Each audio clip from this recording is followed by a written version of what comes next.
So one of the things, if you're going to be influencing stakeholders, especially within the corporation, right, having a voice at the table, so to speak, you need to understand where is the stakeholder in the corporation, in the enterprise, where is that person located on the X framework, right? Because if that person is more type 1, the value proposition that you have to offer is very different than if the person is type 2, right? So one of the questions I can ask you is that what is it that brings a lot of reassurance to a leader, a stakeholder in your corporation, in your enterprise, who is classic type 1? What will make that person budge from and go ahead and stick his or her neck out?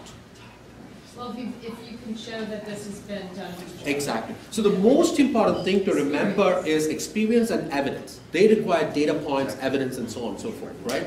And one of the things that is beginning to emerge in enterprises in terms of best practices, not necessarily in corporate communications, but in terms of, in general, how do you generate data to convince the type 1s? And this will often be the CFO in the organization, the COO in the organization, or the CXOs in the C-suite.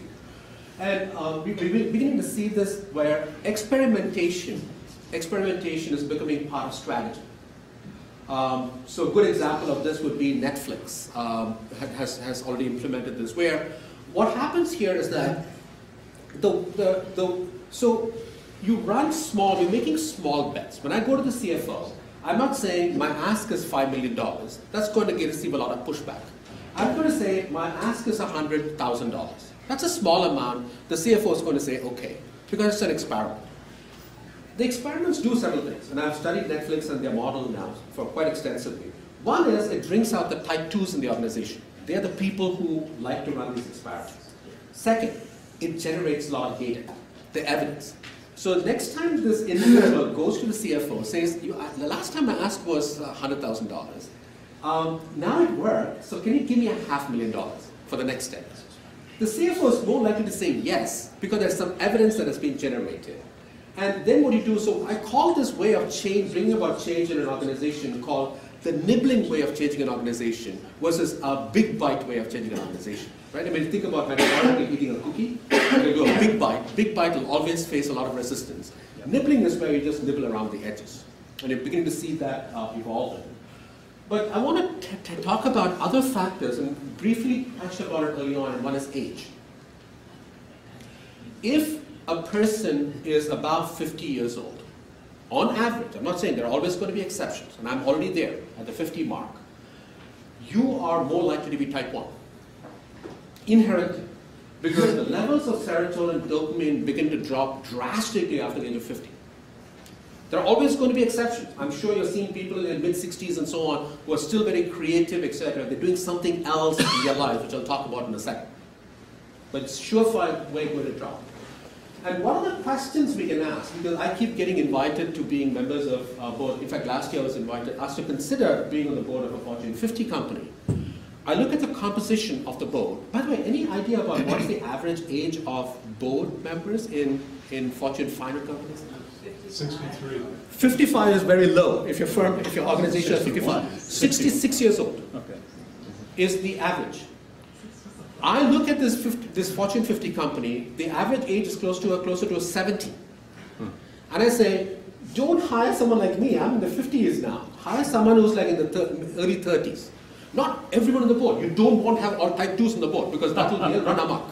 Right? You need to have at least though one or two of the type 2s who will serve as a counterbalance to this huge kind of type 1. Otherwise what will happen is, and it's interesting, I'm beginning to study this, you go into, of course there's a lot of problems with doing research in this fashion, is that, but you go to companies like Blockbuster, go to companies like RIM BlackBerry, go to companies like Nokia. These are companies where they were on top of the game at one point in time and then didn't see the changes happening. And you look at what is the average age of the board, not of the executive team, but of the board, and you'll see it'll be above average.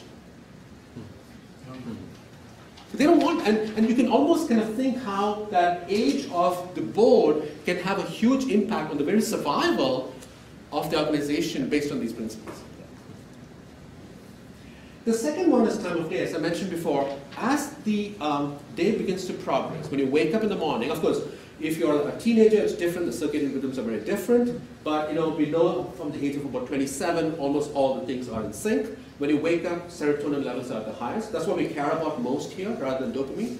Because first and foremost, if your serotonin levels are low, your cortisol levels are going to be higher, that's the denominator, you're going to be stressed, you're going to be type 1. So when you wake up, serotonin levels are at its peak.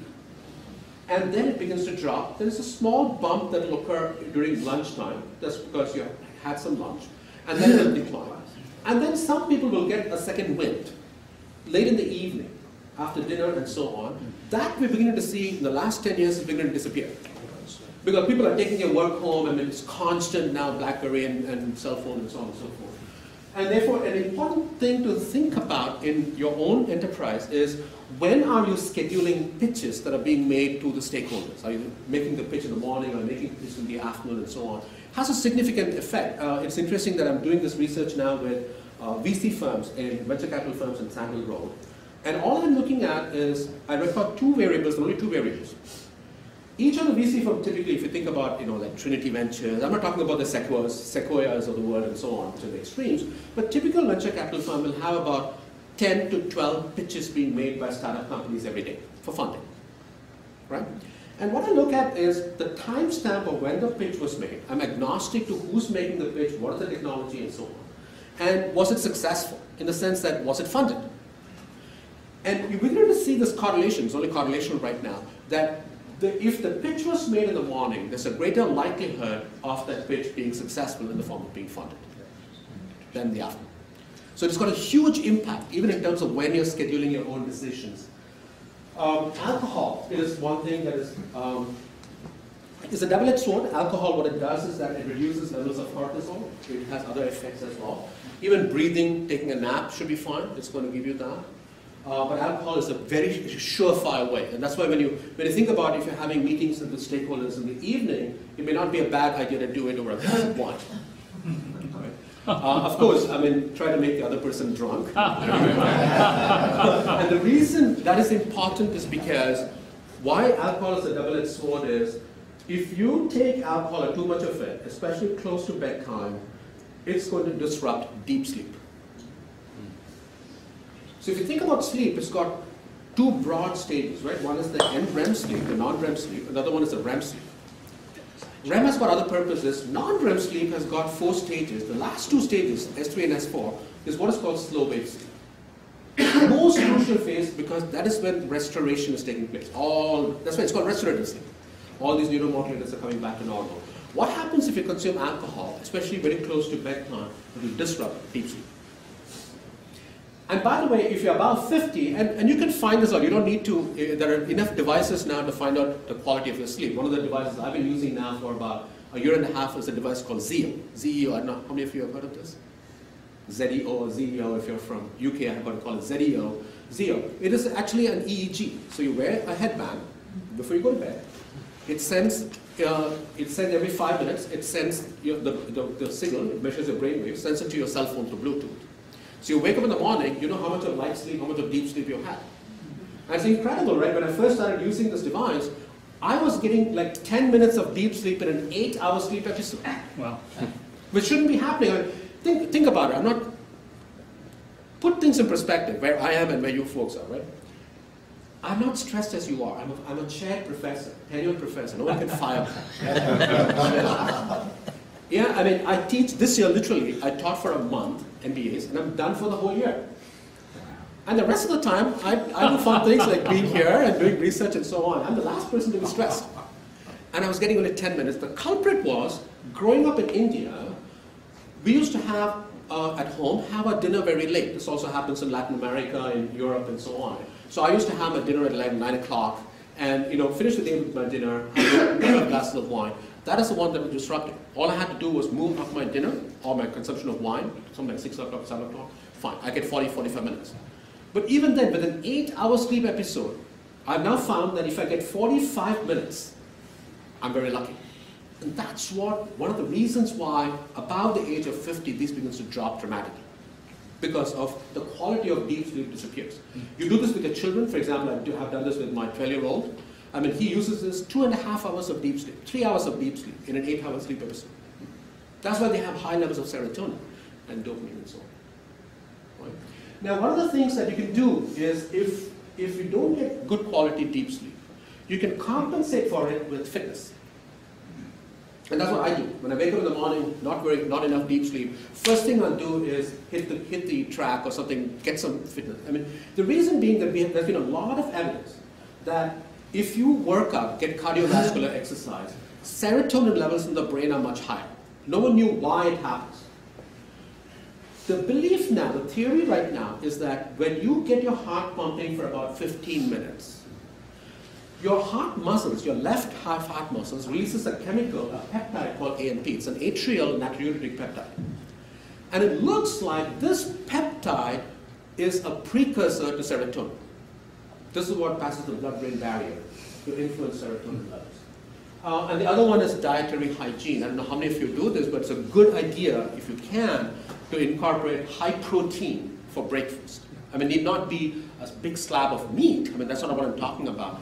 I mean, it can just be good quality, like egg white, or even like a high whey protein, mix it up with your cereal and so on, and have. But what that's going to do is, as the day begins to progress, the last amino acid that is going to be absorbed by the brain, by the bloodstream, by the blood in the brain, is going to be what is called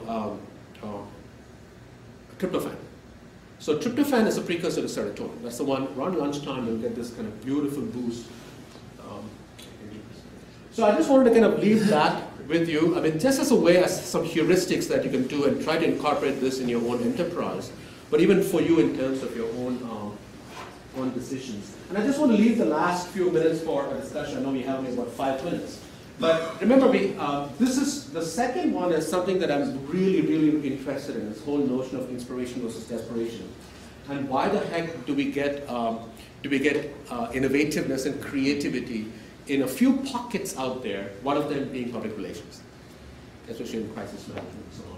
The other one, of course, is the role of anger. I don't know how many of you are interested in that particular area. It's a very rich, it has not been well studied, but we know that many movements out there, forget about the Tea Party movement, the Arab Spring, even the Al-Qaeda movement, you can make an argument, came from this anger boredom. Like these are people who are young, who have nothing to do.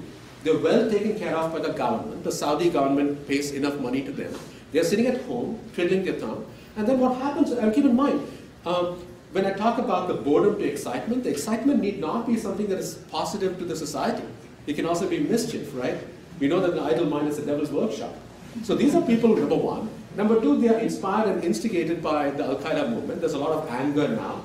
And this anger, for some reason, anger is a very, very powerful motivator. Somehow it seems to be that it is much more powerful than having a goal which is energizing and positive and so on. This anger is so powerful as a motivator in terms of hurting someone and hurting an entity. And that's why I'm very interested in studying that as well, the role of anger.